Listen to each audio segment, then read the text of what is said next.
Hello, Horror Fanatics. I'm Frank. And I'm Jen. Still kind of sleepy. And we welcome you to our weekly podcast, The Horror. Thank you for joining us as we dive deep into all things horror, supernatural, scary, and downright creepy. If you like what you hear, rate, review, and subscribe or follow to add us to your regular rotation of podcasts. You can also submit any ideas, comments, and suggestions to our email address at oth@seriouslydecent.com.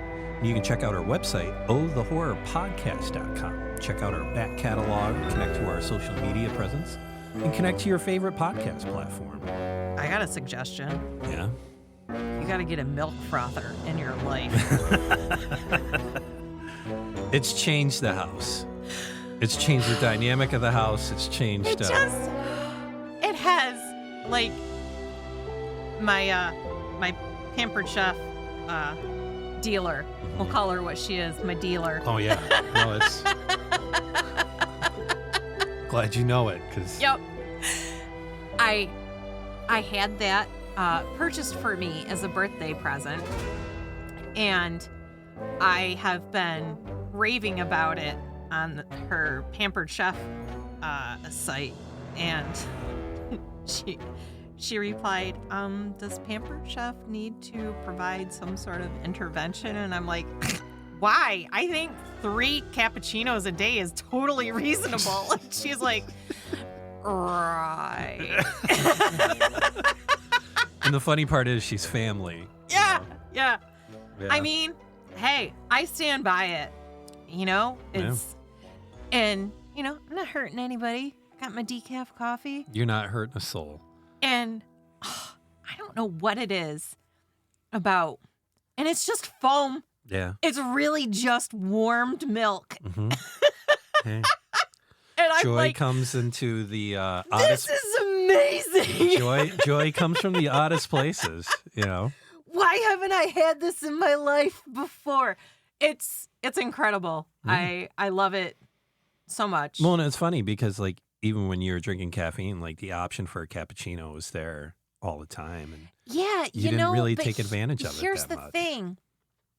Like, if you get cappuccinos out, most of the time, there's a lot of sugar in them. Yeah, no, that's why it was a drink of mine for a stint. Yeah.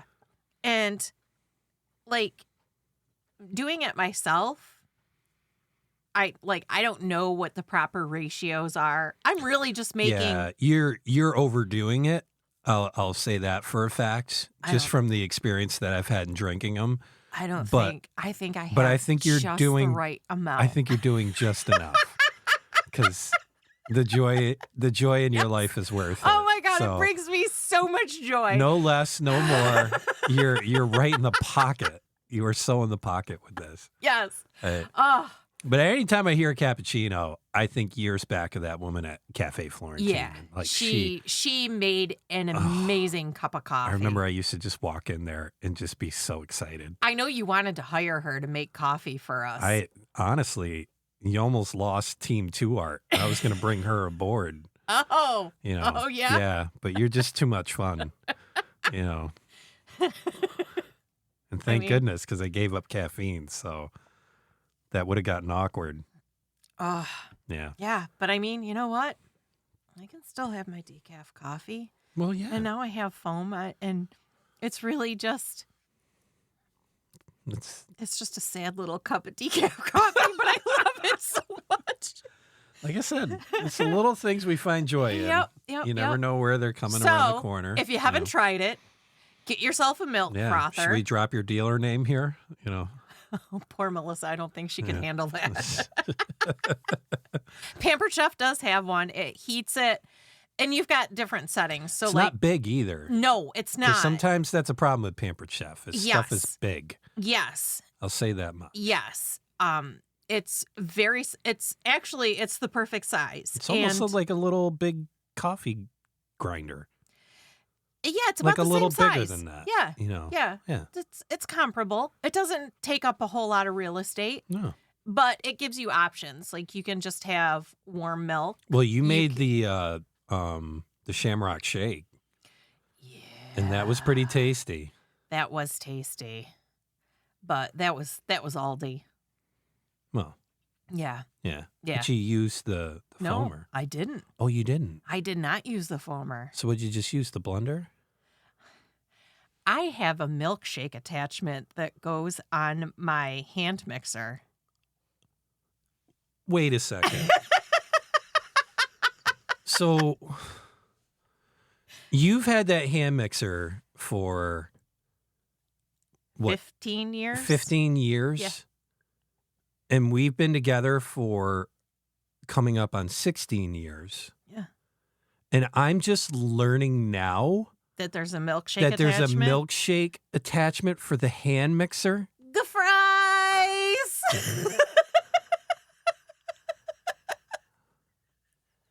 Yeah. Yeah, there is. I don't know if I want to do the podcast anymore.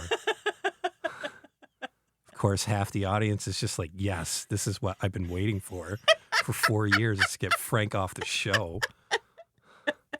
Now it's going to get interesting. Is it, though? I'm in disbelief. Yeah. Yeah. All How right. do you think I made all those milkshakes? I don't know. I just... Yep. Yeah. There's an I attachment. mean, we have a Vitamix, so I'm thinking it's a blender.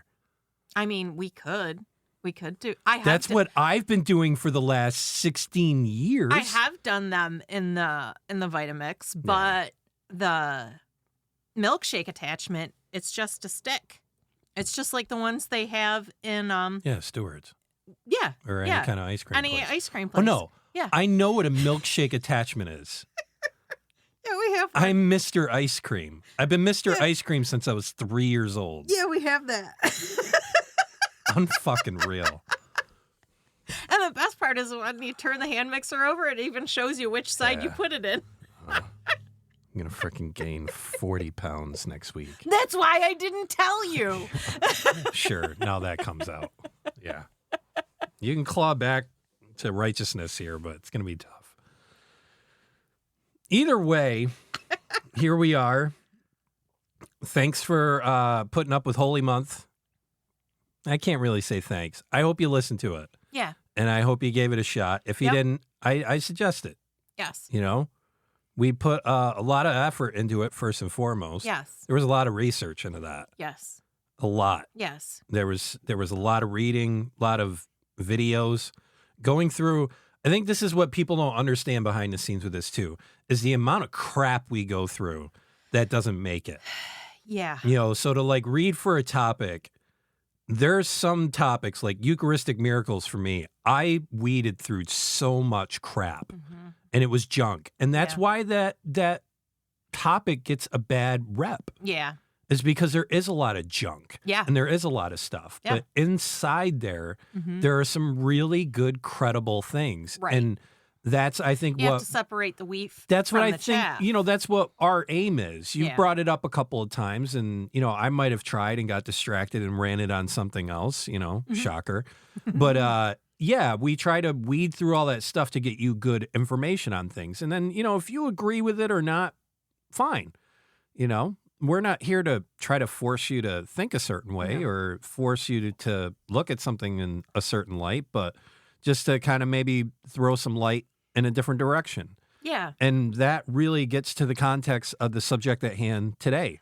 So this is season 4, episode 160. And we're doing twin flames. So first and foremost, because we had to do this for Scientology, and we had to do this for a couple other groups, these folks are a bit heavy on the legal end sometimes. So I am throwing the disclaimer and the recommendation out now. Yeah. If you are running Twin Flames or you're a part of Twin Flames, either the group we're going to talk about or some of the groups that we're going to talk about, because it's multiple groups, if you have a statement that you would like me to read out and put as the pre-roll on this, I have no problem. If you want to come and get a guest spot and we can talk deeper about this and we'll give you an open platform to share and discuss ideas and let us know where we got things wrong, please do. The best way to contact us for that is our email address at oth@downright.com. at seriouslydecent.com. Mm-hmm. So we've given the option. Mm-hmm. We've given the route for that. Oh, good. And Because I got to say, I go hard in the paint. well, no, and I want to give that out. Yeah. I don't want to sit there and just say we're going to just slam people for it. Yep. You know, again, this is our perspective. Correct. I watched videos. I watched a lot of videos. I read a lot of blogs. I watched movies. Yep. I watched documentaries. I'm saying this in plural. I didn't Yeah. just watch the Netflix show. Yeah. Just for the Twin Flames people. I didn't just watch the Netflix show and say that's it. I Right. didn't just read the Vice article and say that's it. I read multiple things. Yes. And that is basically my sources. My sources were everywhere on this thing. Right. I went on their actual YouTube page and watched more videos than I really wanted to, but I give people a shot. Yep. My favorite know. was you going, I can't believe it's still going. Well, yeah, you know, so yeah, my sources were their own YouTube presence, Yep. their own internet presence to a certain deal because they've got things kind of locked up Yeah. through there, kind of like another person, but that'll be Again, a paywall. you know, yeah. So there's a paywall there. Again, flag number 1. Yeah. You know, seriously. warning flag. Yeah. So yeah, this is Twin Flames. Mm-hmm. If you've watched the Netflix special, you know what we're getting into. There's a documentary on Netflix. There's a documentary on Amazon Prime. Yes. And like I said, you can go on YouTube and it's not just if you Google Twin Flames, you're going to see this group we're talking about. It's a broader bit. Yeah. But I'll have you divulge your sources and then I'll get into that piece I too have there. scmp.com and Escaping Twin Flames is the Netflix documentary. mhm.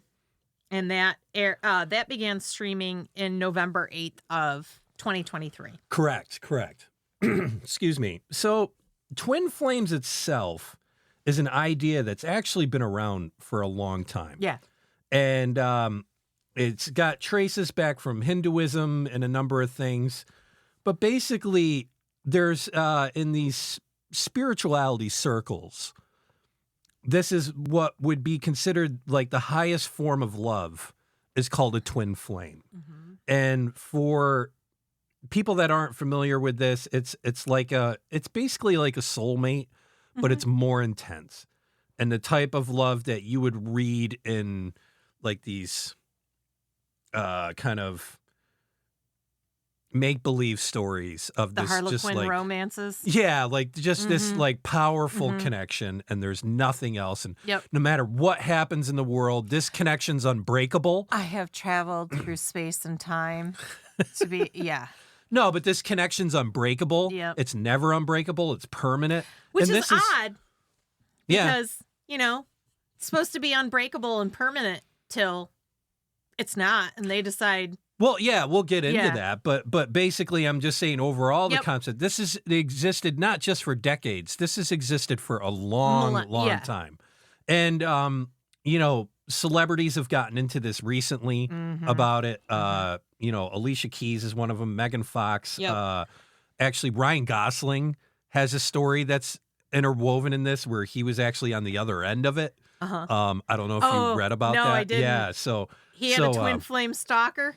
yeah. Nice. And so this has become a huge thing on YouTube. Yes. It's become a huge thing on TikTok because the largest demographic on TikTok is women, Yep. age from 18 to like 30. Mm-hmm. So this is it's massive. Mm-hmm. And basically, if something in the world of spirituality catches on, there's always this profit machine somewhere. Yes. That's what we've really kind of exposed with all of these other Right. kind of new Yes. age cults and things like that. There'll be this spirituality idea, the spirituality concept, and then this will turn into this kind of profit mechanism Right. for people to go through. And I'm gonna blast this back to when I was researching Wicca, and they talk about the palm readers, the fortune tellers, the tarot readers, and they're like, if you're really in this for the good of the right reasons. humanity, they're like, you should not be charging for this service. Yeah. And I took that very much to heart. Yeah. And I mean, come on, think about it. We all know someone who's gone to a psychic or gone to a tarot reader to get their cards read, or gone to a palm reader or had someone read their tea leaves. We all know someone that's done it and paid for it. And I mean, you got to take it with, one, a grain of salt, and two, you can't take this as black and white. Like, you've got to understand that the world isn't black and white. There's a whole lot of gray. And it's all gray. There's a ton of people who don't take that into consideration. Yeah, and like the thing with tarot cards, and we've talked about this in the past, it's easy to manipulate someone in that gray area. Yeah. And not just manipulate, just bear influence, Yeah. So there's a book that I've been reading, and I forget the name of it. I've been doing a book on tape, and I got it more for work, actually, with cybersecurity, and it's basically how the mind works to manipulate people. Yeah. So I do a lot of that type of reading for things for social engineering. Right. And different social engineering tactics, because no matter what anybody tells you, you people that don't know about cybersecurity and hacking, what Mr. Robot's doing is maybe about 10 to 20% of the deal. Yeah. It's social engineering. It's trying to hack the person. Right. The person is the hack. Yeah. Because the machine that's a different side of work and a different context. But I'm reading this book, and it's all about priming and getting people primed for ideas and how to basically get someone in a certain state. Mindset. So basically, like when you're social engineering people, what you want to do is create urgency. When you create urgency, that gives people stress. Right. And when people get under stress, they don't make good decisions. Right. So this is why all of these kind of, everybody's aware of phishing emails. That's why these phishing emails have this urgency, like your FedEx package has arrived, or your membership is going to be canceled, or what Dean just said. I mean, he knows. Yeah. So I would listen to Dean more than anybody, but it's this sense of urgency. Right. And so that's exactly where this spiritualism type of stuff can really get into play. They create this urgency. Are you lonely? Why are you alone? And then it propels from there as we'll go on. But this theory of twin flames, it's been a long time thing. And it's basically that there's this rare union of finding your twin flame. And there's basically what's going to do is alienate some people, and that's the goal of these profit mechanism places, to alienate, because now you're alone and you'll take anybody's advice. But the twin flame relationships aren't always reciprocal, and this is where it gets dangerous. Yeah. And so I'm going to leave it at that. Yeah. Because I think as we go through this, it's going to fill more of the gaps. But I didn't want to give this group the credit that they invented twin flame They or sure anything. did not. No. This has been around a long time. Yeah. It's been around They've kind of bastardized it, but they bastardize all of it. Well, that's what cults do, though. Yeah. And I'm going to just say for profit. Yeah. Exactly. And I say for profit for spiritualism, and here's the beginning. And I kept this from the article that I read because it was perfect. So they're the Twin Flames universe, and it's a controversial community headed by Jeff and Shalia Ayan, AKA they've now changed their names to Jeff and Shalia Divine. And it is technically classified as a cult, and this Michigan-based couple have convinced their followers that in exchange for money, they can help them find their true love, their twin flame. So if you truly are in the business of helping people, I don't think you should necessarily be fleecing your followers for as much money as you can possibly get out of them, but we'll get into that. Yeah. So they're now known as Jeff and Shalia Divine, and they're the founders of what they call TFU, Twin Flames Universe. And they claim that they themselves are twin flames and have a direct line to God. And I'm going to hard stop for a second. Bullshit. Yeah. You do not have a hard line to anyone. I really hope they listen to this because. Oh, I bet he is. Good. As narcissistic as he is. Yeah. Yeah. Oh. And I get into that too. Yeah. Jeff moved to Hawaii in 2011 after graduating from business school and changed his name to Ender Ionathos, marketing himself as a lifestyle guru. Shalia was born Megan Planty, but changed her name after doing work with a spiritual teacher. They met online in 2012 through a mutual friend and got married in 2016. And like you said, this concept of twin flames, it comes from Hinduism and Greek mythology, and they're said to mirror each other with one soul being split in two. So when you bring them together, then you have this complete perfect union, this twin flame. And like you said, Ryan Gosling filed a restraining order against a woman who claimed to be his twin flame, which she probably called these people or did one of their classes. We don't know that. And I mean, whatever. Yeah. And Megan Fox and Machine Gun Kelly, really? Really? You're twin flames? Yeah. Okay. Whatever. Not the man that you were married to so basically, for decades and had children with. No, not him. Yeah.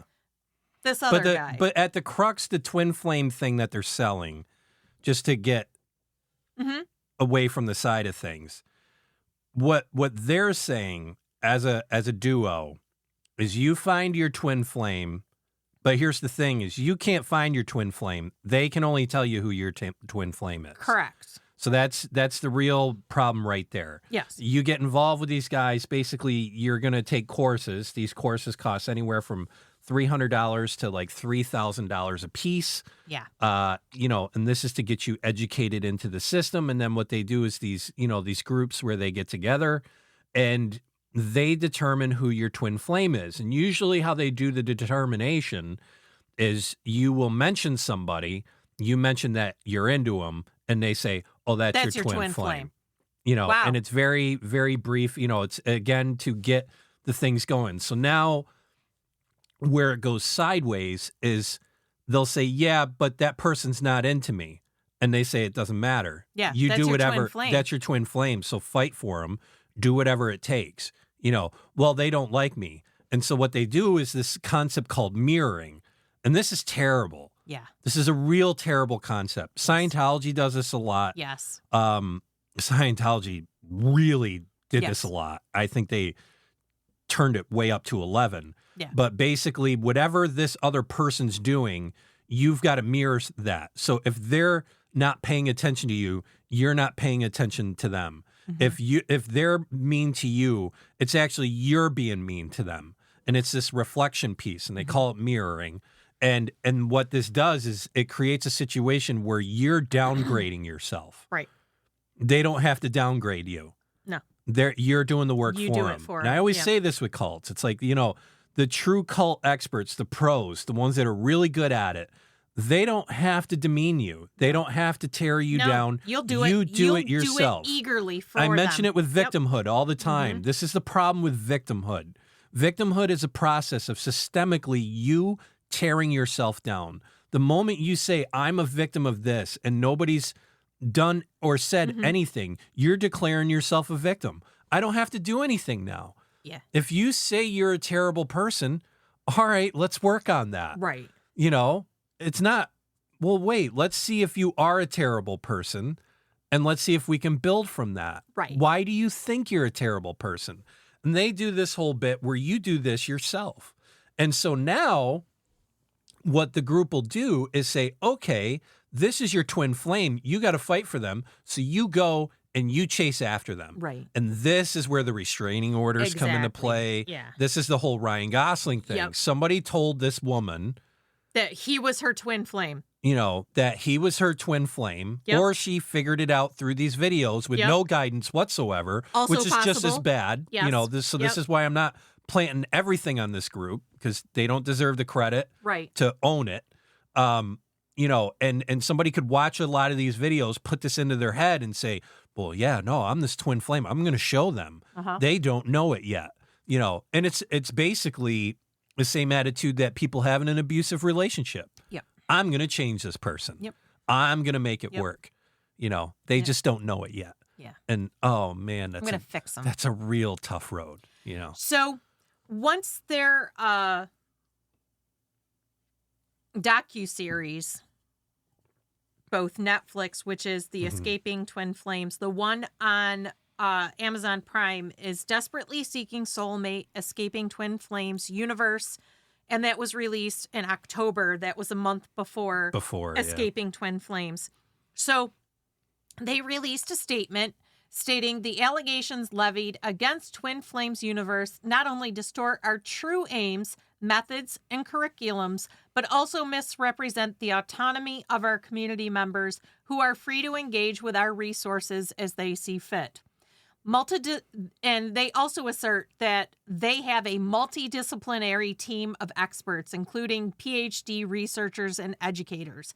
Now, based on the clips that we saw from the docuseries, there's no evidence of that. They have one person that they feature who does the mirroring exercises, and she was a woman from the military. Now, what gives her the credentials to be able to, quote unquote, help these people? Or well, and like I said, if they want to explain themselves, they can reach us and we can have that dialogue. I'd love to, And a lot of the allegations point toward TFU, Twin Flames Universe, taking advantage of vulnerable people looking for love in exchange for money. Jeff and Shalia insist there is a focus on ethical conduct and the welfare of their followers. I don't believe that. I don't believe that in the videos that I've seen. They've downgraded them like right on the videos. Oh, yeah. Because I think what people have to understand that they don't know anything about this group, and I didn't realize this honestly until like halfway through the series when we first watched it. This was all in Zoom meetings. Yeah, it's all online. It's all online. Yeah. And that's what I couldn't believe is the one person that went off on, a further bit that we're going to get into. Right. But then she's like, yeah, no. And then I hit unfollow and just the relief of doing that. And then it popped into my head. I looked right at you. I go, they've never met this person. This is all online. They've only had 2 in in-person meetings. events, but still, and not even everyone was at them. Not everybody was there. One in Arizona and one in Canada. Yeah, and my whole thing with that was, it's like, if you have this drawn thing to someone online, and I mean, the things they were doing, like, is typical cult behavior. Just to bring it back another step, like, okay, you've identified your twin flame. Well, my parents don't understand what I'm doing on this. Well, your parents aren't going to understand this. They don't understand you. There's the alienation. Yeah. There's the alienation of your separating parents your are family. Abusing you because they don't care about your well-being. Yeah. And that's, and this is where it's really getting into a chaotic deal. I mean, like, we really need to have an honest conversation on what abuse is. Yes. I'm sorry. Yes. There needs to be a conversation about this. If there is a situation where I could just tell somebody online, your parents are abusing you. Yeah, you're right. It's like, how? Yeah. How is that person right? Yeah. Because they make you feel weird? Because they don't let you get your own way? Yeah. Because they think that maybe this thing is crazy for you? Yeah. Why are you spending all this time online with these people and not going out and existing in the world and engaging with people? And then that's abusive? I mean, it is crazy. I read something in a book that I was going through where they are now saying, because this blew my mind, I believe it, but that basically now people are claiming that you can get PTSD, post-traumatic stress syndrome, from someone else's story. So if you had, this is crazy. So someone could get PTSD. So because of say the abuse that I suffered at the hands of my ex. Say I went to the bank tomorrow Yeah. and say someone came in to rob the bank. Yeah. And say, I watched that bank robber shoot 5 people in there, cold blood. Yeah. Okay. I go to, they arrest the bank robber. Yep. I go to the doctors or the hospital. I get checked out. I get evaluated. I go back home. So I go to work the next day. I log into work and I tell my coworker, because my coworker's like, dude, I heard you're at the bank thing. Yeah. What happened? Yeah. And I tell them in specific detail. Yeah. What happened? There's someone there that could get PTSD from my story. Just telling Didn't the even story. happen to them. Didn't Yeah. even happen to them, just telling the story. This is where medical professionals are taking this now. It's unreal. We're not going to make it. No, we're not. I'm sorry. Like, where does the line draw? If you have to write, don't eat this paper on the wrapper for takeout food, and you have to Well, that's all label legal things liability. as hot, but I mean, still, it's there because somebody did it, and they were like, it didn't tell me not to. No, but the funny part is, and this is where I think like God answers things for me sometimes. Yeah. Is like, because I remember turning to you and I'm like, I don't get it. I don't get how I get you got to be broken. And I pray for these people. I really do. Yeah. I get you got to be broken that you would turn to something like that. And then not only turn to something like that, but invest everything that you have into it. But it's online. Yeah. You'd let these people downgrade you and treat you terrible. And yet you put yourself in a position of, it's my fault. It's my thing. And then, as much as I don't understand that, then I hear something from a medical professional saying that, and it was, oh yeah, no, you can, people can get PTSD from someone else's story. And I was just like, unreal, like when do we just say toughen the fuck up?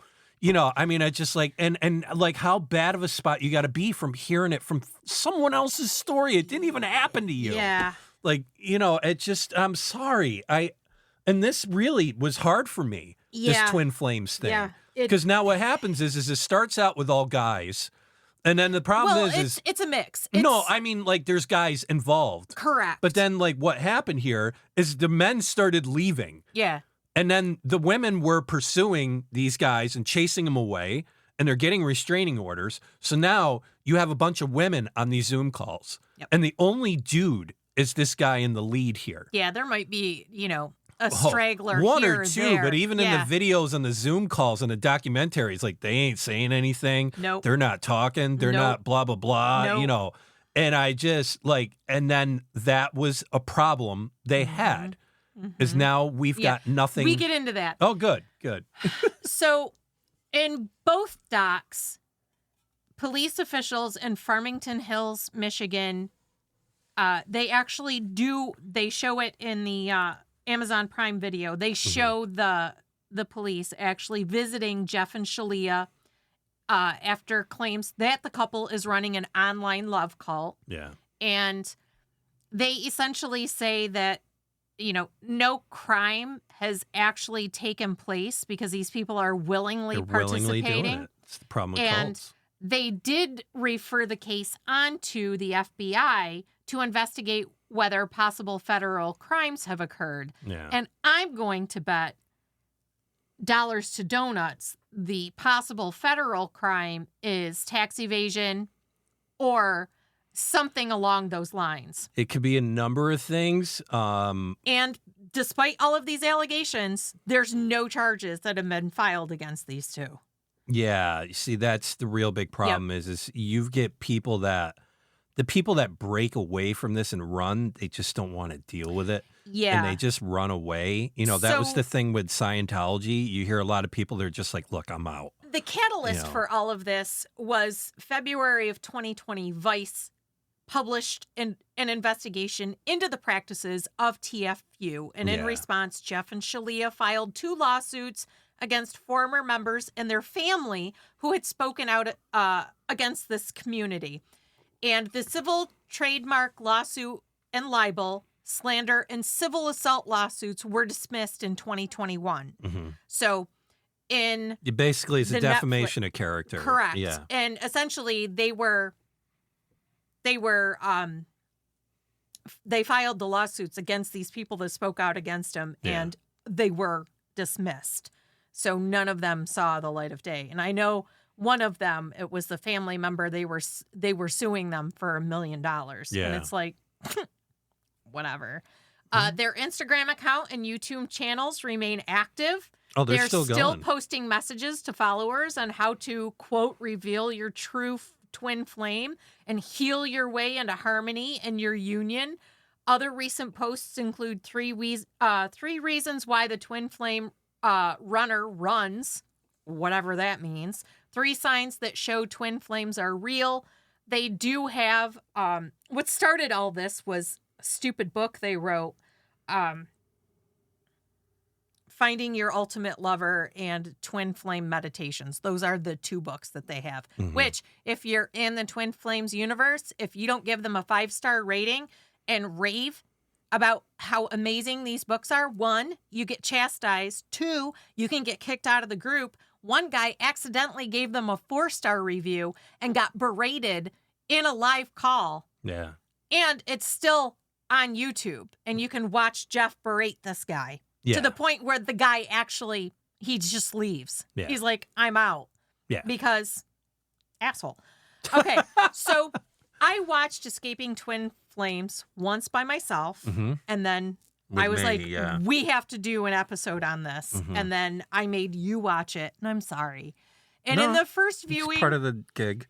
I was shocked at how blatant it was that, one, like, it's completely evident in watching the videos that they're full of shit, that they're making it up as they go along, which is number 2. They're literally making it up as they go along. It is not uncommon for them to contradict themselves in the same video within minutes of making one statement. They say a statement that contradicts what they just said in that first statement.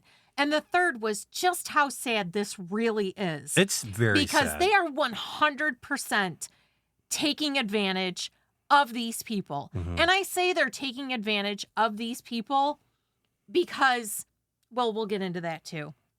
And I don't understand how you can watch the videos where he's contradicting himself and they still manage to keep their followers. How can you follow someone who's so clearly only in it for the money? And if you think they give a shit about anyone finding their twin flame, you're sadly mistaken. I can't believe how lazy their approach is, but the more you watch them, the more it makes sense. They have 0 qualifications to support any of their claims. They put 0 effort into it.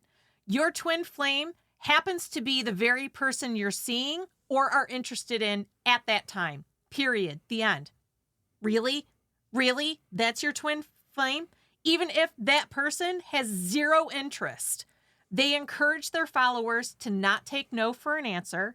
And should the other party, rightfully so, seek and get a restraining order, they tell their followers that it doesn't exist and that they, their follower, is not trying hard enough. Should a follower get arrested, like one of them did, as a result of this, guess what? They aren't to blame. One follower who did get arrested, Jeff made it abundantly clear that it was all her fault in the very next video that they did together, and that he never told her to stalk her ex. And he's like, admit it, you were stalking your ex. And the reason he did this was so against that the law. He could clear himself of any criminal accountability, which, by the way, he is 100% culpable, because there are videos where he's telling her, you gotta fight go for her. after this guy. You gotta fight for him. You gotta fight for him. Yeah. That's your twin flame. Don't you take no for an answer. You're not doing the work. Yeah. Why aren't you doing the work? Yeah. Did you mirror it? Have you mirrored this? Yeah. And it's like, okay. One, Jeff himself is extremely rude, obnoxious. He's narcissistic, and make no mistake, he is not Jesus, and he does not have a communication. The berating to God. he was doing of women on those videos, those sessions that they're doing in the group, the way he treats his own wife. Oh, and I mean, he doesn't have respect for anybody, anyone. I've almost put, it is clear he has 0 respect for women, but I didn't. Oh, I'm gonna go with he has zero respect for anybody. Yeah. It's not I don't women. think It's not because here's where I'm gonna get to it. I'm not gonna get to what happened, but these changes he was in basically pushing on people to go in certain directions and make certain decisions and do things. He's not thinking about how that affects their family. No. Doesn't think about any of that. No. And here's what it is. You want to know what it is? It's a numbers game. Yeah. So I got a calculator in front of me, and I'm just going to crank out simple numbers. But say you got 70,000 followers. Yep. You know, out of that, say you want 5,000 committed. You know, so if you have 5,000 people that are committed and they each pay a $2,000 course, that's $10 million. Yep. This is what people have to understand. It's a numbers game. Yep.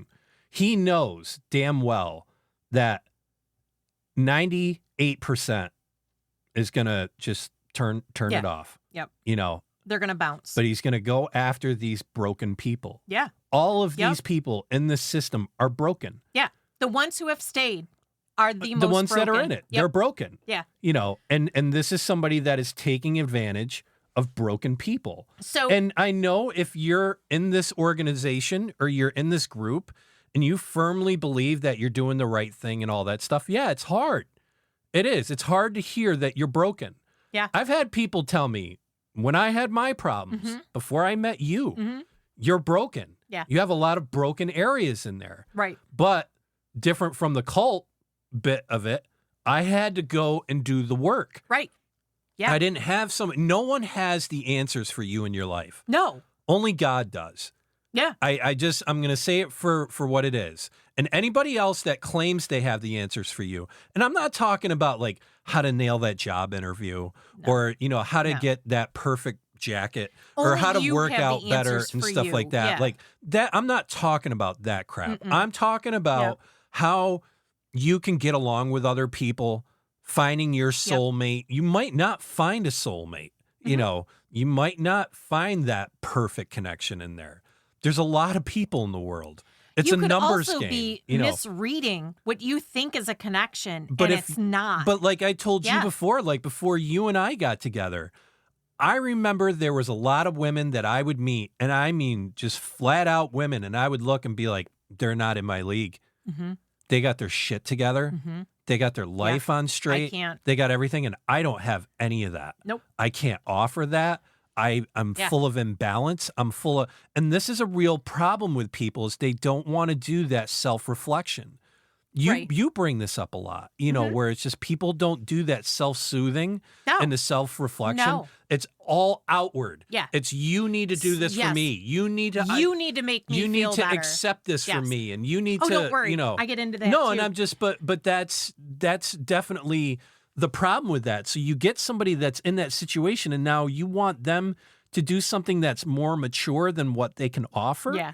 And that's a real tough position to be in. So at one point, they are talking about getting their church started. And make no mistake, the only reason they're doing that is for tax exemption. Yeah.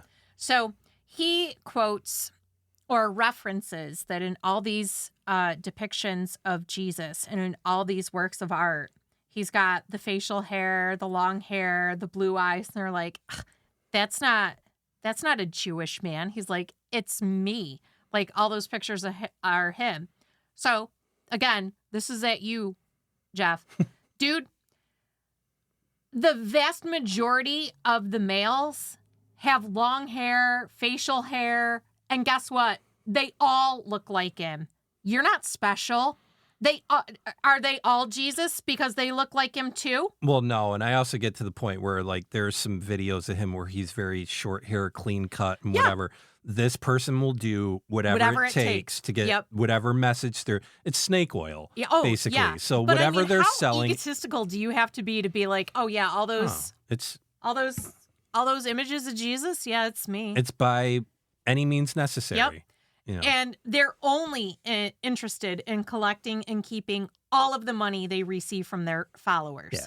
They bully everyone to continue taking their courses and buying their stupid shit. They encourage followers to become coaches and quote unquote work for them to run their business. Well, and that's the other reason they wanted the religious exemption. And this is something that people need to understand. Yeah. When you get in a religious exemption, you don't have to pay people the standard wage. You can get volunteers. Mm-hmm. That's the big reason cults do the religious exemption. Yep. That's why Scientology did the religious Correct. exemption, because all these people that were working on the Sea Org, Yes. all these people that were working at, Flag and these big bases that they had in all these areas through here, they could charge them little to nothing, Exactly. and they could get away with that. Yeah. Also, they pay them little to nothing, and yet they're expected Yep. to continue to buy because there's always a new course. Yeah. There's always a new level. Yeah. There's always something new you have to do. And, you mentioned you start out with your 7,000 and you're going to be lucky if you retain 2% of that. Mhm. So you've got this 5,000 people that you're going to fleece for $10 million at the end of the day, which I'm sure they've already done that. And now they're competing against each other. So now I'm willing to bet all of them are coaches. So who are you coaching? No, exactly. Who's gonna buy a coaching session with you? Yeah. Because you're all coaches. Well, now you got an MLM system that's falling It's apart. 100%. It's a pyramid scheme that Yep, falls apart. I got that in there So, too. like the 70,000 people that you're talking about and the 5,000 people example that I gave for them to make all that, it's basically just 8% of their followers. Yeah. They just need 8%, and this is where, like there's, in my opinion, and I've heard it in other places, but there's 4 things that can get you to really fall into temptation. And those 4 things are hunger, anger, loneliness, and tiredness. Mm-hmm. Those 4 things can really be the ruin of you. And it really is basically that simple. Yeah. If you're not eating well, Yep. you're not thinking well. Yep. If you're really angry, boy, and I can speak to that in volumes. Anger is just like boom, boom, boom, boom, boom. You're doing one bad thing after another. It's domino effect. Now you're not thinking clear. You're saying the wrong things and you don't care. And, Yep. it goes from there. Loneliness creates the opposite of all that stuff where it's desperation. I want this and I will do this. whatever it takes. And I need this so bad because if I don't have this, I can't function. I can't be around the things I'm being. I can't be what I want to be because I don't have X, and that's a really bad deal. And then tiredness, if you're getting worked like a dog and all these things, so you get a cult where you're not getting paid a lot, which means you're not eating and you're hungry, and you're getting angry because you're not getting what you're after, right. And so you're just trying to plow through to get to the whole thing. You're lonely because you've been isolated away from your family, your friends. Or you've cut yourself off intentionally. You've cut yourself off intentionally. And you're tired on top of all this because no one can keep this pace up. It's not sustainable. It's not. No.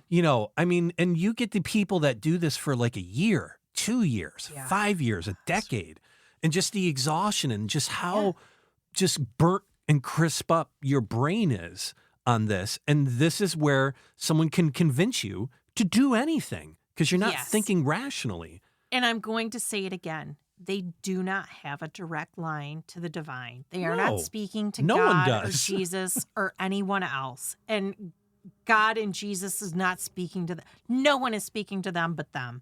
They're making this all up themselves. Yeah, to sell a $2,000 class. And as or you a $500 mentioned, when class. a bunch of followers bounce and most of the men have left and you're left with a bunch of women, all of a sudden you have a quote unquote channeling session and discover a whole bunch of new twin flames, even if you've already declared a twin flame for them. And I'm just going to stop that for a second. If you were in the twin flame universe and you were told X person is your twin flame and that's your person and you've got to go after them for all that you're worth because that's your twin flame. That's what's going to complete you. And then they turn around and tell you, oh yeah, by the way, that's not your twin flame. Yeah. This person is your twin flame. Who just happens to be in the group. That should have been your red flag. Oh, there's a ton of them.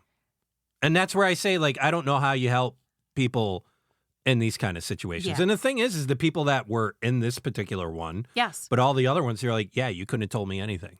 Yeah. I was 100% committed. And Yep. people really got to wrap their heads around that. And there's now, nothing you can do. Yeah, and now they've got new rules. Now you've got a divine feminine and a divine masculine. And guess what? These twin flames, these new twin flame unions, it's same sex. It's woman and woman. But we got to, this is where we're skipping over that big piece that we mentioned, I mentioned a bit earlier.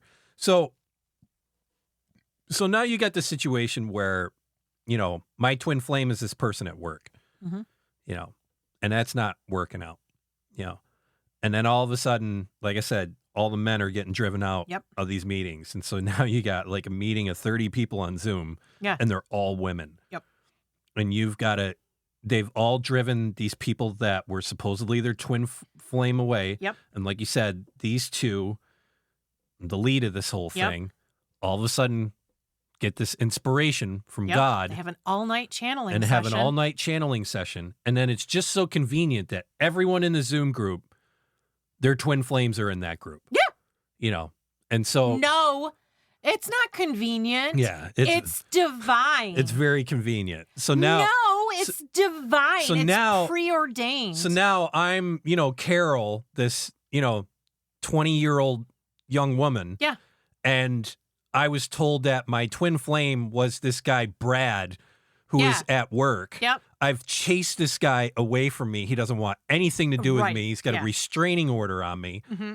And so now multiply me, Carol, times 30 of these other women that are on the call. Yep. The men are out. Yep. There's maybe a couple, and they're the coaches. Yep. And they're not even happy. Yep. But they got to keep up appearances because otherwise the whole thing falls apart. Mind you, I'm going to say it again. None of these people have met themselves in person other than the couples. They were told that they have to move and go and see each other, but the singles, this is all over the internet. Yep.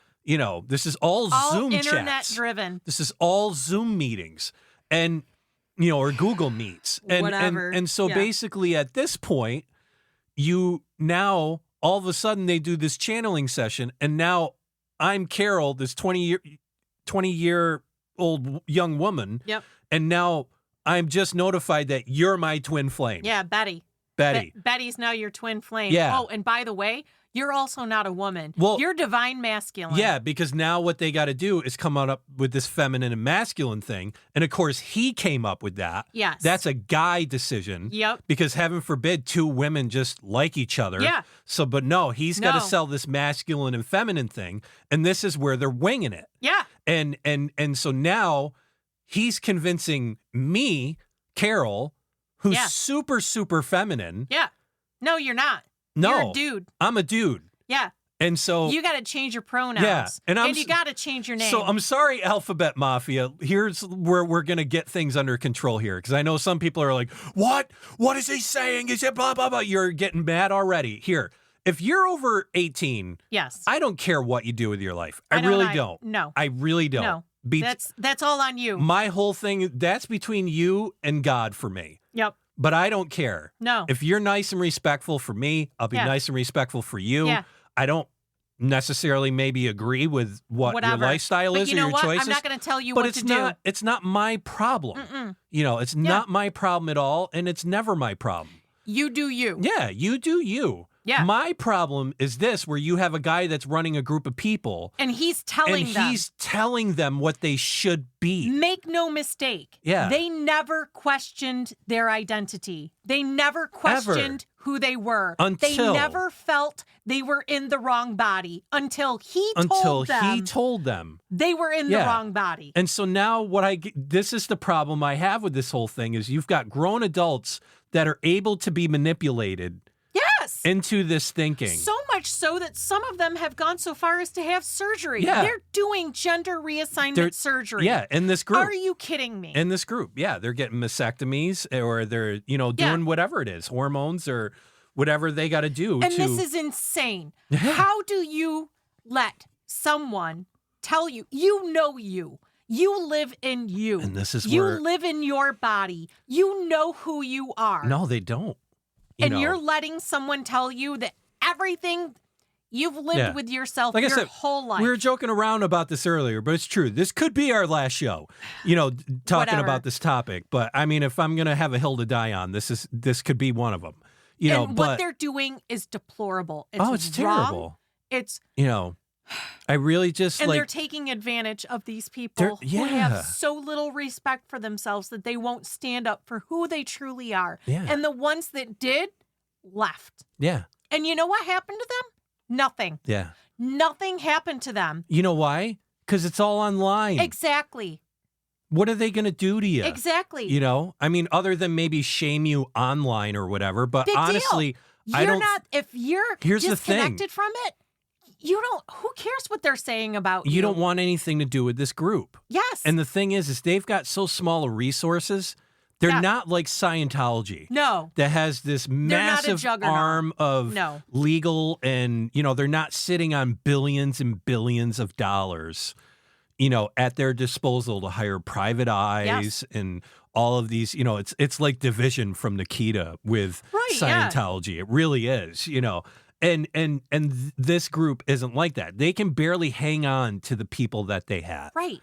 Because they're just burning the house they're living in. They are. You know. And they're bullying these people. Yeah. And I watched this documentary and that's what got me into this. And I just couldn't, I felt so bad. It's the first, like I turned to you and I was like, this is the first cult that I looked into where I really genuinely felt terrible for all of these members. These members that have gotten hurt and their families. But they can't even be bothered to care for themselves. Yeah. They got so sucked into this group that they're all too happy to give up their sense of self. Yeah. I mean, they let Jeff convince them that their families don't love them. Yeah. That they were abused. And the only ones who truly care about them are the followers of this group. Mm-hmm. So, I mean, none of what they're doing is sustainable. As soon as people stop buying their lessons and products, they will turn on every single one of their members. So if you think these people truly care about you, don't pay for a session for a month and see what happens. Yeah. See how much love they truly have for you, because they really only care about the money, which is completely evident if you watch their videos with the Porsche, the in-ground pool with the spa. Oh, and that's the thing is they brag about clothes, it. You know, and Jeff is openly bragging about how expensive and luxurious the things that they have and the things that they own, which they have because of their followers. That they're bragging about it too. Yeah, so, it's crazy. In the Netflix doc, he talks about building a compound with, you know, this universe, this group. And now you've got a group of mostly women. Yeah. And even with gender reassignment, you still have a bunch of women in that gender reassignment will not provide a woman with testes and sperm with which to fertilize an egg. No, they can't mate with somebody and create exactly. a Which human means being. Jeff, because he's talking about he wants kids for the future. Yeah. So he's going to have to supply the sperm. He's going to have to start the two dudes that are left. They're going to have to start going to town on the compound, you know. And I'm sure that hasn't been presented to these people yet. Yeah. And seriously, how is no one thinking about this? How, like, this is like cult 101 stuff. Yeah. You get this group isolated, you get them under your control, and this is falling right into the whole. He doesn't even have to have sex with them. No. He just has to provide the sperm. That would be all of his little creations. Minions. Yeah. Yeah. Yeah. And there's no questioning these two. And I'm going to say this. I wouldn't trust them to watch my pets. And yet their followers are all in. I wouldn't trust them to watch my car in a parking lot. You know, I mean, I just like it's. But again, this is where like it's hard coming off a holy month into this. You know, to do a full really is for a whole transition on this. So I really got to beg people to bear with me. But it's like this is where you see good and evil. Yes. In plain sight. Just right in front of you. And like I said, that's why I brought up the temptation points of hunger, anger, loneliness, and tiredness. Those are the gateways that make you weak for temptation. Yes. And then when you're weak and you give in to temptation, then that's where you start losing your reality. Right. You know, and basically that's what happens to these folks. Yes. I hear you constantly asking like how and why and all that. So what happens is they lose touch with reality. Yes. Reality's gone. Yeah. And then whatever close to reality they have, they push away. Mm-hmm.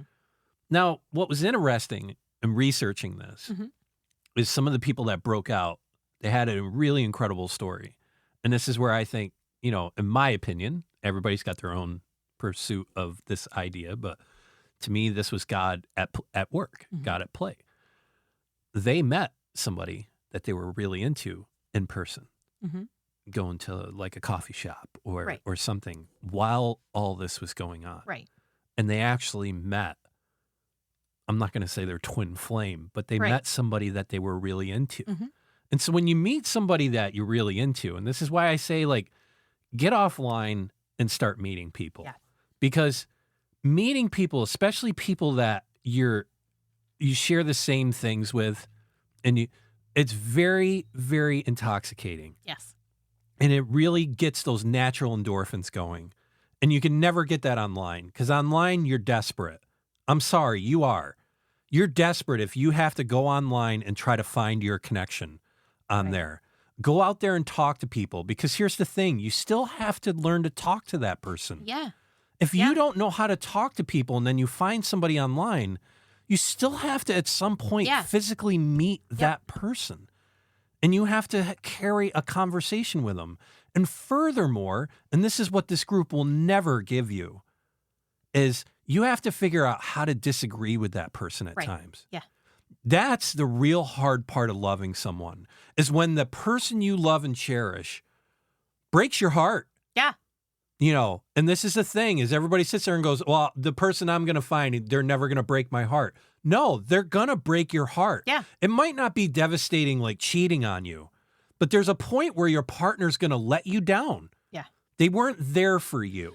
They weren't, like, you really needed somebody at a certain moment, and that person wasn't there for you. And it could be because they were busy with work, or they were doing something, or they just didn't know something was wrong with you. But you have to have the mental capacity and the strength and the ability to say, okay, that hurt me, but I don't want it to burn this down. Yeah. And that's the hard part about love.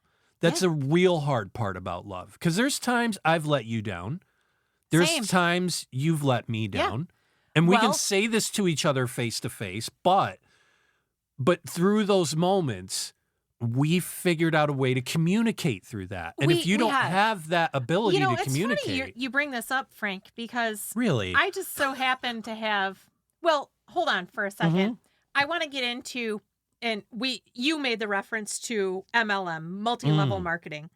And one of the mothers whose daughter is in the cult, she commented on a Reddit forum that this is an MLM cult, and she's not wrong. Sure, there may be some people making some money, but Jeff and Shalia are at the top of that pyramid, and they are making the most. They're getting no, it's the highest it ever practically gets. all of it. Yeah. And at one point, they stopped paying people that still stayed. But whatever. I'm going to say, if you cut me out of my friends and family's lives and then you stop paying me, you can bet your ass that 1, I'm going to turn you into the labor board.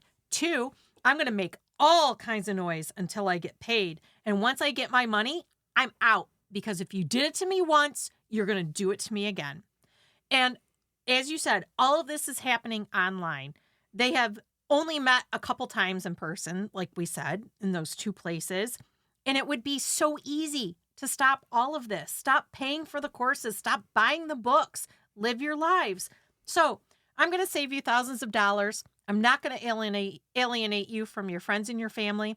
If you truly want to find your person, 1, know who you are. Spend time with yourself.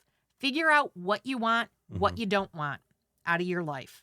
And it's okay to be alone. It's okay to take your time finding that right person. It's okay to go out and date.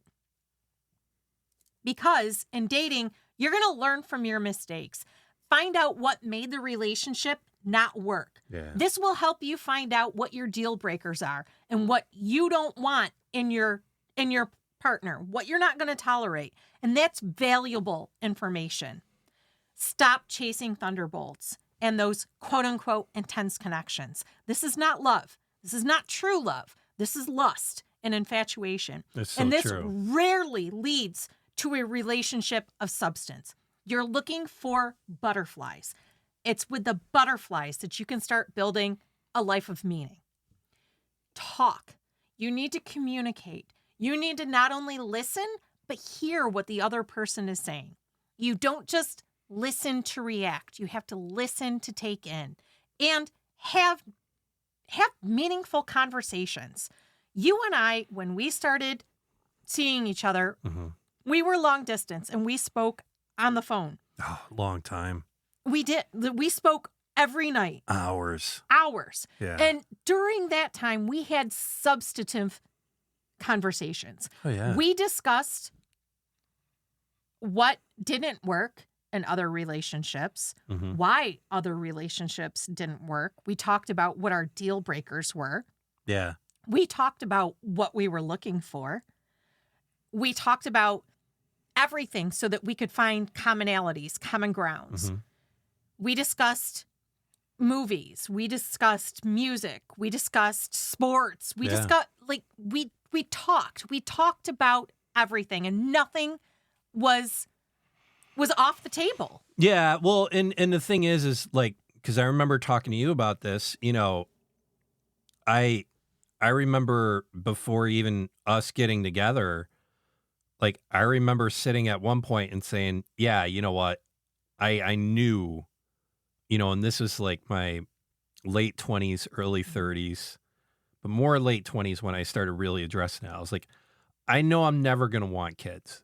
Yep. Like I knew I was going to be one of those people. And, you know, I had good job and I had my shit together to a certain degree. I mean, like I loved partying, you know, and I was big in the party lifestyle, but that's a deal breaker. But I just knew I didn't want kids. Yep. And I knew like there was some relationships I got into where it went too long and that information was revealed. Yep. And I remember just it like there was women that just were like, no, I can't do this, you know. That needs to be one of those early conversations. No, and that was tough for me because like I'd sit there and I'm like, okay, I'm going to go on a date with this person.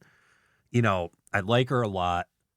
You know, she makes me laugh. I'm you know, sorry, all that's this other stuff. First date stuff. But no, and that's what I'm saying is that became a first date conversation. It needs to be. Yeah, it would be either right when like just before I got like her number, or like I'd get her number and say we'd go out and, you know, have dinner or something like that. And again, I know it's a hookup culture now, which I think is just completely just disgusting.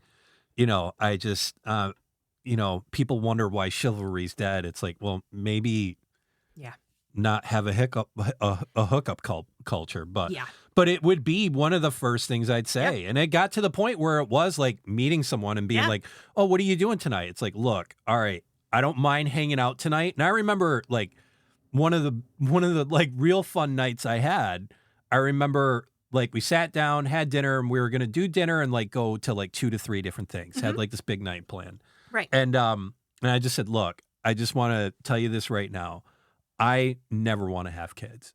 And of course there was like the clam up and talk out. And I was like, look, I'm like, we can have fun tonight. Yeah.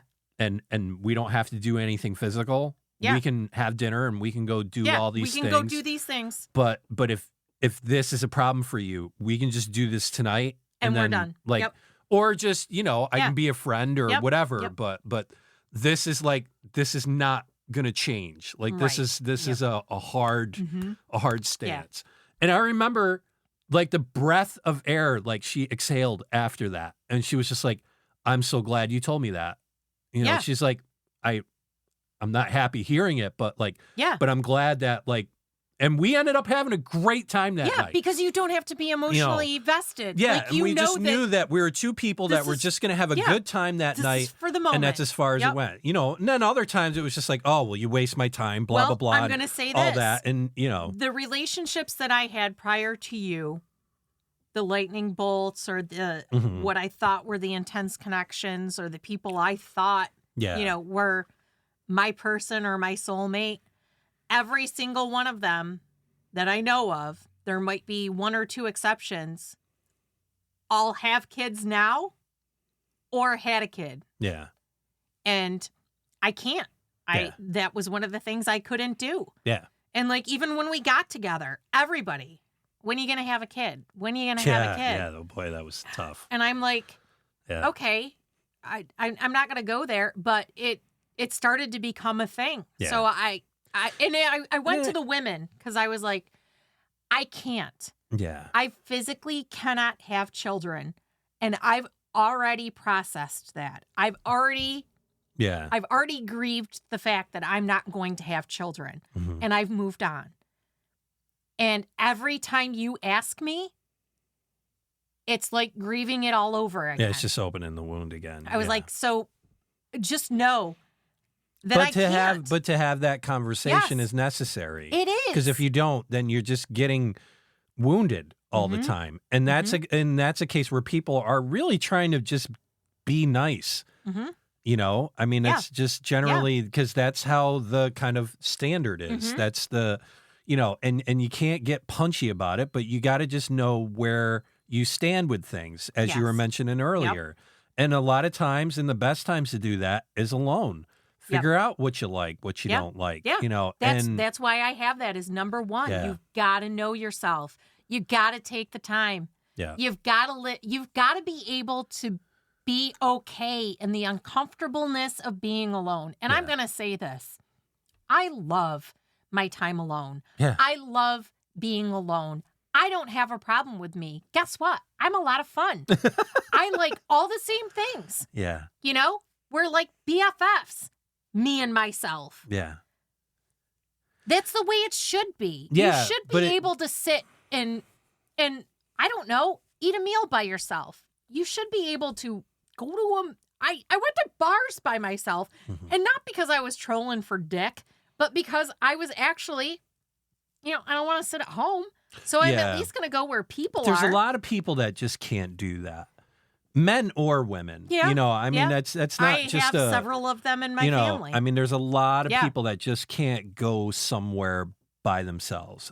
You and I are definitely like the kings and queens of that. I guess we are. I mean, I guess I take it for granted. And that's the thing is I take it for granted, but even an introvert, you can go to a bookstore. Yeah, where nobody's going to bother you. You can get a hot tea or a cold tea or a hot coffee or an iced coffee, and you can sit down and you can read a book. Yeah. You're still out. You're still doing something. Yeah, yeah. It doesn't have to be. I guess. No, and I mean, I get that people like to be left alone, and I get that people I get that too. I'm not one, I'm not on all the time. Right, yes. There is an off switch where I don't want to frickin' deal with at 11 anybody, all the time. But, I think that I remember meeting this one woman from work, and her friend, it was really sad to watch after a while, but every guy that she would get together with, she would pick up whatever hobby that person had. Yeah. So if he was a golfer, she went out and she got the golf clubs, the outfits and all that stuff and was a golfer. Yep. And then the next guy, bike riding, and then the next guy, he was into fishing. So she got into fishing and all this stuff. And I remember just sitting there and I talked to my coworker and I was like, how, because she knew her a long time. They were friends for a long time. I'm like, is this new? And she goes, no, Frank. She goes, she's been like this as long as I've known her, and I was like, and I remember asking her and I was like, is that hard for you as a friend? And she goes, it's gut wrenching. She's like, cause I love her dearly. And she goes, and she just goes all in on these guys that are here and she's trying something new. Yeah. And for that, I'll give her props, but to just go all in. No, and she told me the same exact thing that you said. She goes, it's not the trying part. She goes, actually, I find that very admirable. Exactly, She goes, yes. it's actually incredible that she would just go reckless abandon and not worried about being bad at No, this or but, not hey, knowing giving this. it a fair shot. Yeah, and she goes, and just her, like, just total outright, like, ambition to do that stuff and do things. She goes, it's admirable. She goes, but to the level that she goes where it's just all, and it's just to be around this person. And, you know, and I was like, I'm like, what does she do in her spare time? And she's just like, I don't know. You know, she's like, you know, and that's, and I bring her up as an example. I see guys that do the same exact things. You know, I mean, like, I got two more on my list. But where I was getting at with that is, you know, there's that bit of doing it yourself and learning things the hard way and all that, but trying to get this through someone else, that's a bad direction. Yeah. It's a bad direction to go through. And I really, like I said, watching this, it was sad to watch. It was. It was really sad to watch these people because, you know, you'd sit there and they're like, I'm so happy. And you know they're not happy. No. They're just so dead inside. Yeah. You know, and they're tired. They're exhausted. Yeah. They're hungry. Beat down they're and you lonely. can see it. And they're just they've given up. You know, and aren't you, you know, how's the happy couple doing? They'd say, and they're like, it's good. You know. Oh, that one girl cried every time. Oh, yeah. That's where I turn to you. I'm like, that girl cries 4 times a day. Yeah. And she's going to do that for the rest of her life. Literally lived her life in tears. But she was one of those coaches that was trying to get other people together. And I get that. Yeah. That's a tough load on you. So after communication, which if you are keeping track is number 5. Number 6, live together before you get married. Make sure you can live with each other and you can handle each other's quirks. And I know this is the opposite of what they will tell you in church or what your faith may tell you. Yeah. But it does matter. If you can't stand the way your partner leaves their clothes or how they make and eat their food, those are deal breakers because that's going to weigh on you. And it's going to be exponential. It's going to be a little bit. And over time, you're going to be like, seriously. Or you have to say to yourself, yes, I can't let this get to me. Yes. And you have to, that's you know, valuable that person's going to keep doing that thing. That's who they are. It'll also save you time and pain. The sooner you know it doesn't work, the sooner you know you can get out and you can find what does work. Mm-hmm. And 7, the last one, don't settle. There are billions of people on this rock hurling through space. You can find a person who better complements you or completes you without having to compromise. That's why it's important to know yourself, to know what your deal breakers are, because you don't want to settle on someone that drives you crazy. And you're like, you know, everything's great except the way he eats his food, the way he makes his food, the way he takes his clothes off, the way he handles his car, the way he keeps his car. Now you're on a list of like 5 things, and these are things that you do every single day, multiple times a day. Oh, yeah. Yeah. And if those are clearly deal breakers for you, why put yourself through that? Yeah, but I also, again, I'm going to back up the statement that, you know, you have a choice in front of you. Mm-hmm. Life is full of free will, whether you believe it or not. Right. And those choices, and so I'll bring up an example in our relationship. I'm generally neat and tidy. Like, things have their place and things are where they should be. And you're nodding your head like, yes, it drives me crazy, you know. No. But you're more unorganized. Mm-hmm. You know, you have no problem like opening up a wrapper for something and then just tossing the wrapper on the table and it could stay there. It won't bother you. That bothers me, you know. And I knew that early on when we got together. But that was one of those decisions where I made, like, do I want to burn the house down over this? Mm-hmm. You know, I remember talking with somebody, and it was, you know, one of my very two closest friends. I was talking to him at work, and it was something about money, and it was something. I think I've had these conversations with you from time to time. You know, especially when we first got together, and like it was something. It was something over like $50, and you know, 50. I'm not going to say I got swindled or anything like that, but it just like $50 didn't go my way. Right. In the friendship. And I remember you and I remember a couple people talking about like, yeah, so what do you just going to deal, you're going to deal with that, right? And it's like, no, I'm not going to deal with it. I'm not going to Because lose a friendship over $50. I've been friends with this person Yeah. for 30 years. Yeah. So I'm going to burn the house down over $50? Right. No. It's a surcharge. It's a surcharge and it's going to work around. Yep. It's and that's I see it so much, and it's not a new thing. It's been around forever. Where if you're in a relationship and you're keeping track of points, yeah, you're in a real bad You're not in a spot. relationship. You're not. It's a transactional thing you have going on. A relationship isn't transactional. Yeah. And that's my biggest I've advice. done this for you. You do this for me. That's my biggest advice to people that are in relationships. If you're in a relationship and you are keeping score and you are keeping points on things, you're not in a relationship. I'm sorry. I hate to break it to you. Yeah. And you just learned this without spending $2,000. You learn this without spending $300. You learn this without disconnecting from your family. Yeah. This is where love gurus drive me freaking insane. Because that is really the bread and butter of it. Yeah. You're keeping points in the relationship and you're keeping a score. No, that's not a partner. That's not a partner. That's not a relationship. No. That's not love. No. That's not any of that stuff. No. I just saved you a ton of money and time. We just saved you thousands of dollars. Yeah. Yeah. We gave you 7 and maybe your genitals. We might have saved you your genitals. I just, and we might have saved you from mutilation. And it really is that simple. It really is. Because we always look and we're like, we'll be around couples that are like that. Yeah.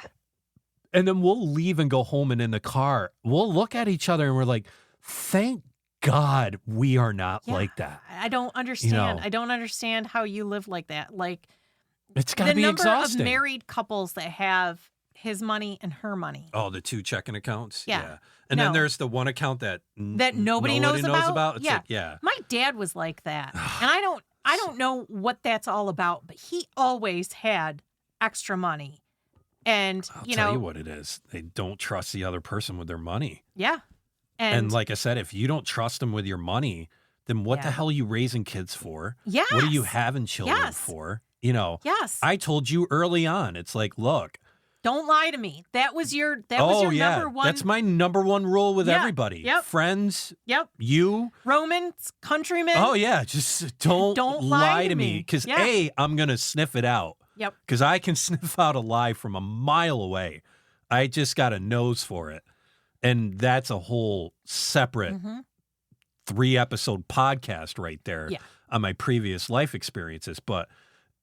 And when I sniff it out, to me, that is just the biggest act of betrayal, to lie. Yeah. Lie guts people, whether they want to admit it or not, because there's that point before the lie and there's that point after the lie. And also, that point after the lie is now you're looking at someone and saying, I can't trust this person. Exactly. Because if you'll lie about the little things. Or just lie, period. What happens when it's something big? This is something that, I'm going to say it, women don't understand. Yes. There's the little white lies. Oh, it's just a little lie. It doesn't mean anything. No, yes, it does. It means everything. It means everything because now I can't trust you. Yep. Everything that you say, now I've got to go through this complex set of equations to sit there and say, all right, well, is she telling the truth? And if she's not telling the truth, why wouldn't she be telling the truth? Is she protecting herself? Is she protecting me? Your brain's going through all this extra hard work. Yeah. That is pointless. Yeah. And that's where, for lying for me, it's a big deal, a real big deal. But it's that if you're keeping score, you got to have the separate bank accounts. You got to have you don't have a relationship. No. I'm sorry. Yeah. I hate to break it to you, and you don't need a therapist to hear that. You don't need anything. No. You just need to listen to episode 160 where we're at here. And that's what it is. And so that's where I have problem with these love gurus and the love stuff. And it's so funny because the people that have this advice, they don't have a good relationship or they're single. I hate the single person that has all the good advice. I'm sure you know everything wrong because you've gone through it. But so I have, because I am the way that I am, and because I am my father's daughter, I talk to people. And I worked in customer service, sales, front facing. I was in contact with a lot of people, and I met a lot of people on a daily basis. And I worked in restaurants and stores, and usually couples were there together. And, you know, usually they were celebrating something like an anniversary or whatever. And anytime I came across a couple who had been together for, any period of time, an extended period of time, usually it was at least 25 years or more. And especially if it was 50 years or more, I always ask them, what's your secret? What's the secret to a longevity in a relationship? And every single one of them, it was a variation on communication. Yeah. Being open and honest, not going to bed angry. Yeah, that's a big one. Yup. That one's huge. Yup. And respect. Oh, respecting your partner. Oh, yeah. Yeah. And I mean, hey, 60 years, they got to be doing something right. Yeah. And I think that respecting your partner, like, you're not always going to respect your partner. Something's going to happen. Yep. I'm guilty of it where I'll disrespect you. And sometimes it's in public and I hate myself for it. But I will say, I'm sorry. Yeah. I'm sorry I Same. just did that. Yeah. And you're the same. Yeah. And that's what separates the boys from the men and the girls from the women are the ones that can sit there and swallow their pride and be like, wow, I really fucked up there. I'm sorry. I will say, when we got together, that was really the first time I was in a relationship or I was in a place or a space where I would be like, no, you know what? You're right. I am wrong, because I always dug my feet in and I always dug in my heels and I was always right. I had to be right. And I remember the first time it happened, we were home with my family. And that's right. My sisters were in the kitchen and they're looking at my mother and they're looking, and you said it and they all like dropped their head. And I'm like, oh no, you're right. Yeah. You're right. And I'm sorry. whole room I was went wrong. on pause. Yeah. And my sisters are like, what just happened?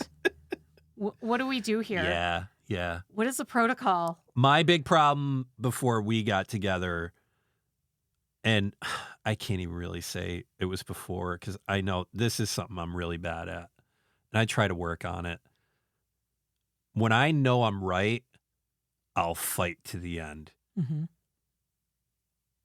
And before I met you, it didn't matter what I destroyed to prove that I was right. Right. What was important is you were right. Yeah. Yep. Well, not just important that I was right. It was important that you knew that I was right. Yeah. And that was a terrible, terrible thing that I had in my life. Mm-hmm. And I know why, looking back at it in hindsight, I was weak. Mm-hmm. I had all these things that I didn't like about myself. Mm-hmm. So being right was the one thing that, like, it was the mountain I could stand on and say, look at how strong I am. Look at how strong I am. Look at how great I am, and just the immaturity of doing that and just, like hurting people and hurting a situation, hurting a relationship to the point where it's irreconcilable. Yeah. And I used to get lost in that in my head at the time because it was just like, look, I was right. Yeah. This should just wash out. Yeah.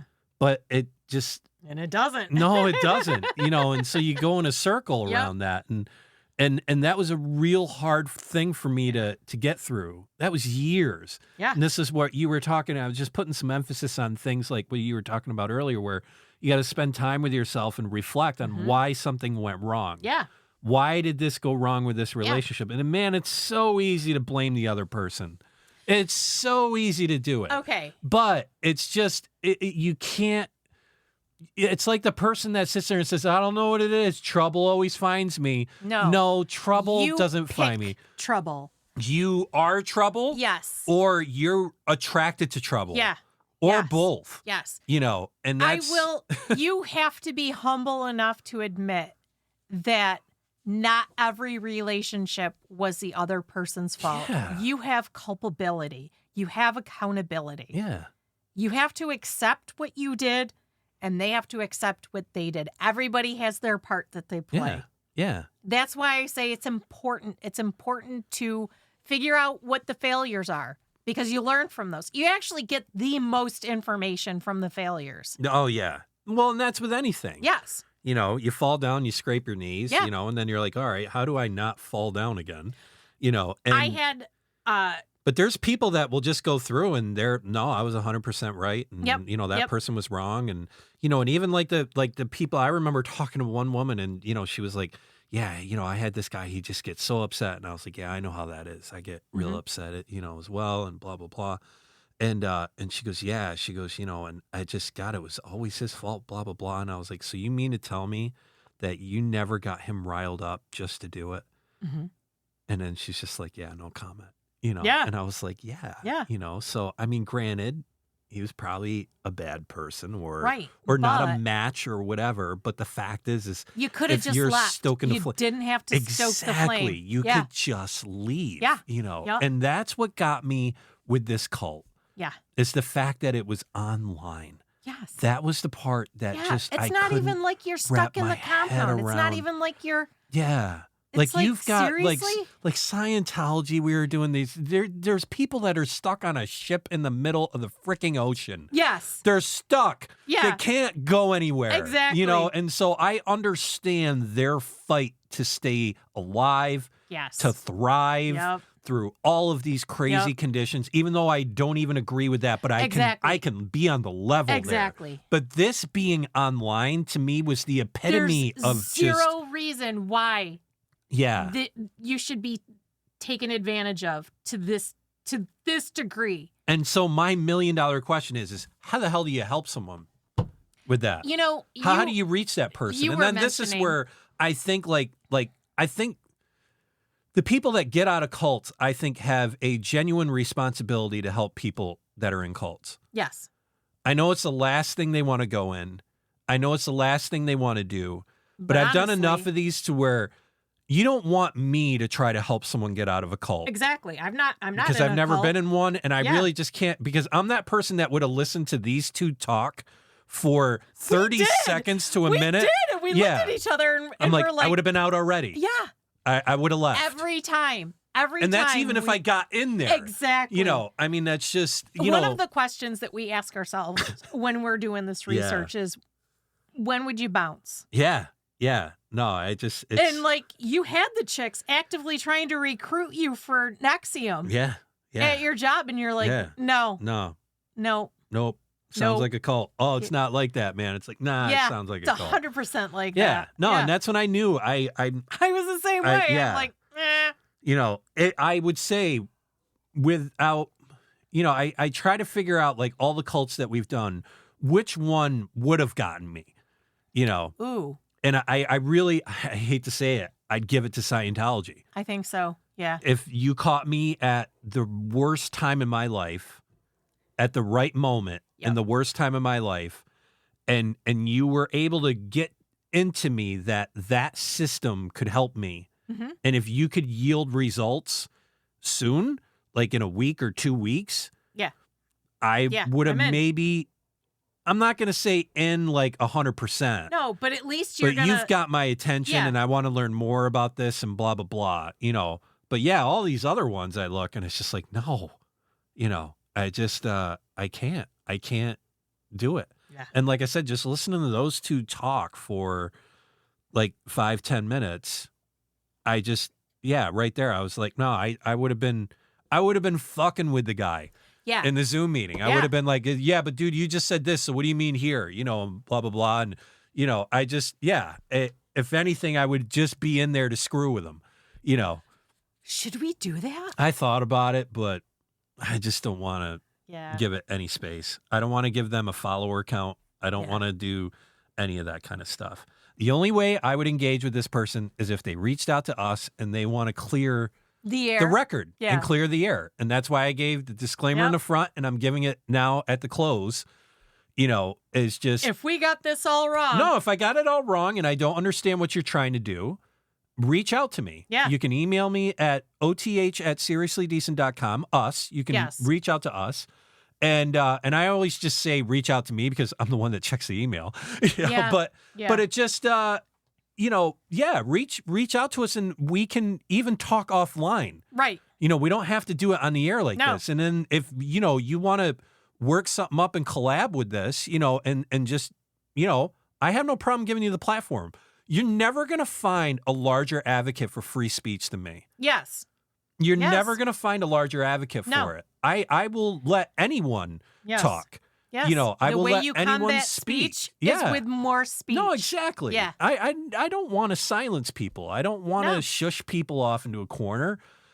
My whole shush time. The shush time. Yeah. I want to have the conversation with this. I don't want, and this is where I know they're probably going to hide. Yeah. They all hide. Yeah. Every single one of them. None of them. They want to deal with that 5% of their base that is just reliable, manipulative, that can take the manipulation, and that's what they feed off of. I would love to have a conversation just to understand where their mind state is on this whole thing. Yeah. The questions I would have, I'm just going to even say what the questions would be. How did this start? Yeah. How did you get into this? Why? Like, what was the inspiration? Yeah. What was Why all did that? you even start? What, because that's my conversation with anybody, even if I'm talking about a career. It's like, how'd you get into that? And then from there, it would just be, what were the major challenges you had? What were the major struggles? Yeah. And what do you think is the success of this? Like, what are you proud of? What are you proud of doing this? And that would be the kind of high level questions I'd have. And then there'd just be the dirt in getting into there and just, so why this and why that? That's how I've been my whole life as a why person. Yeah. And, they'll never do that because, the people like this, and I have a family member like this. I'm not going to say who it is. They never put themselves in situations where they look like a fraud. They never look like they're in the wrong. Yeah. Ever. Yeah. They just have a nose for it. Yep. If someone is going to call them on their bullshit, they're out. Oh, they drop. Yep. They pull up anchor and frickin' go. Yep. And this was the saddest one to watch and read about and learn about. You're supposed to have empathy, but if they can't even have empathy for themselves, how am I supposed to have empathy for them? The hardest part for me was watching them downgrade them in the meetings on the video. That was the hardest one thing of for the me to things I watch. did was I went into Reddit, and there are active forums where they're talking about this. And this one person said, I listened to, quite a few people referenced there were 3 free trainings or whatever that you could do. And they were saying, there was some good information in the first one, but in the second one, just watching the way that Jeff interacted with his own members, his own followers, this person was saying, at the end of it, I felt bad, like in the first one I had hope and I was like, okay, Sure. I've got a direction. That's the bait. I've got an idea, and this could go in this, but there's hope. It was hope. Yeah. And at the end of the second one, they were like, I feel, or I felt worn down. I felt hopeless. Yeah. I felt worse coming out of it than I did going into it. Yeah. And that's when they were like, and that's when I realized this isn't for me. Yeah. And they bounced. Yeah. But if they hadn't had that moment, because they were in that That's how first temptation gets the best of you. If he or she. Yeah, that's why I say that's what I'm saying. I don't know. If he or she were hanging on to hope too much, that temptation can go too far. Or, like I said, tiredness, loneliness, anger, you get those type of things and it can weaken you. And, that's where I'm going to come from my faith. And I say that's what the opposition wants. Yeah. The strong person, that's not who the opposition goes for. No. And for those of you that think I'm speaking in code, I'm talking about the devil. Yeah. I'm talking the devil, Satan, whatever you want to frame it. But that entity needs you to be weak. Yep. That's how it works. Yep. It's that simple. Yep. It really is. And this is where free will comes into play. If you're free will and you make these bad decisions that open up temptation for you, and that temptation is worth it to you, and you go for it, God can no longer be for you. Yeah. He's or no the light with you. Or the light, however He's you want to. He's still there, but you have to make the decision. By your side every time. That's why in the darkest places of my life, I would do an Our Father or I'd pray, and God was right there. Yep. And I look back, I got out of some things that I've said to you all the time, I don't know how I'm still alive. I shouldn't be. Yep. I just shouldn't be. There was situations I put myself into that I should have, my course shouldn't have been altered. But again, total different discussion. But yeah, at the end of the day, I really did feel bad for these people more than I did any other cult and I might be just getting in tune with it more and understanding it more. This might be changing me, and maybe in a good way, For me, it was Heaven's Gate, because even the ones that got out went back. Yeah. And like that one girl lost her entire family. Yeah. Well, and we were talking about after this, when we watched the documentary and, we were talking about some stuff, and it's even NXIVM, there's still people that are still connected with them. Yep. That chick from Firefly. Yeah. What was she, Kaylee on the show or something like that? Remember. Or, I can't remember, but yeah, she's still just into this guy, and they visit him in prison and all this stuff and write him letters, and and it's just after dude was found guilty after all that stuff and the tattoos or the branding, and just all of that stuff. And it's just, and that's where you got to sit and just wonder, like I said, I think this is the responsibility of people that were in cults. Yeah. I think they're the only people that are going to be able to talk to people like this. Yeah. They're the only ones that stand a chance of reaching them. Yeah. It's kind of like a drug user. Like someone who's gone to psychotherapy and all that stuff and has never used. Yeah. They don't know. No. They don't know what the hell those urges and, that whole space is and all that stuff. Yeah. And that's why it's hard for drug users to course correct. Right. But the real ones that you hear, they're around an environment of people that have succeeded, and have succeeded and done that, because that person knows the situation they're in, but they also know the fight that it takes to get out of there, and that's the thing. I don't know what the fight is to get out of a cult. I have no idea what that is. I know it's got to be a lot, because man, they get stuck in there. Yeah, they do. So yeah, we definitely went over for this, but but I had to make one last joke. It was funny we did Twin Flames, because this will publish out on April 1st, April Fools. For those of you who don't know, my loving better half decided to propose to me, which was, I'm not going to lie, it's what I was hoping for and the direction I thought we were going from the moment we got together. And it just so happened to be on April Fool's Day, and I figured this out because when I made my Facebook post, or when I called my family to share this great news, everyone's like, is this an April Fool's joke? Is this April Fool's? Yeah. And I was like, oh, really? No one at work believed me. Yeah. Nobody believed me. And I was like, this is like the greatest moment of my life. And nobody believes me. Nobody thinks this is real. No, but here's the funny thing is we didn't even plan this episode to be out with this, because we had the whole thing with my mom's passing. We had to juggle everything. So we just threw this into rotation. And yeah, I think it's funny how it all ties in together. So is it? Yeah. Is it funny? I don't know. It's kind of funny. Big hat. It's it's big hat. It's funny. Yeah, it's Turd Ferguson. So, yeah. So next week, we are doing the gunpowder plot. And if you're like, what the hell is that? Well, you got to wait till next You're week. gonna find out till next week. Yeah.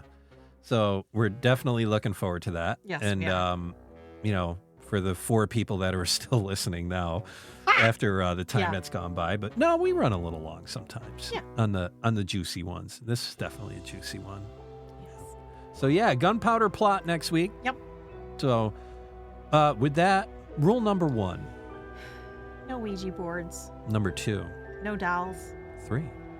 No capes. No. Number 4. No blood rituals. Yeah, stay away from those. Number 5. No cults, satanic or otherwise. No. Rule number 6. No apathy. Yeah. You need to act Yeah. to enact, help enact a positive Yeah, change you don't in have to this stop a world. murder, but If you can. I mean, if you can get Please away with it do. and all that, please Yeah. do. I think the person. If you can stop a murder or not get murdered yourself, yeah, the victim. please do it. The victim will be I'm real sure happy they'll about be that. Very grateful. Rule number 7. Don't engage with black entities. Yeah. Rule number 8. Just listen. Yeah. Yeah. I'm tempted to add a number 9. Oh, number 9's been a hard wall to climb over. What do you got? And this one is inspired by And people, I don't know what this By is, this. so that's unplug. unplug. All right. Goes against our ratings. It's but official, no. unofficial. Yeah. Yeah. But I just think Number it's- 9's a hard wall to climb I think over. We it's came just with a- these other ones like bang, I know bang, we bang. did. Now, did. number 9, we've been on a halt for like Yeah. 2 Will years. we ever get to 10? Who knows? Who knows? Who knows? The plot thickens. It does. So with that being said, have an amazing day. Have a lovely week. Let's make good choices. Yeah. Stay out of cults. Good night.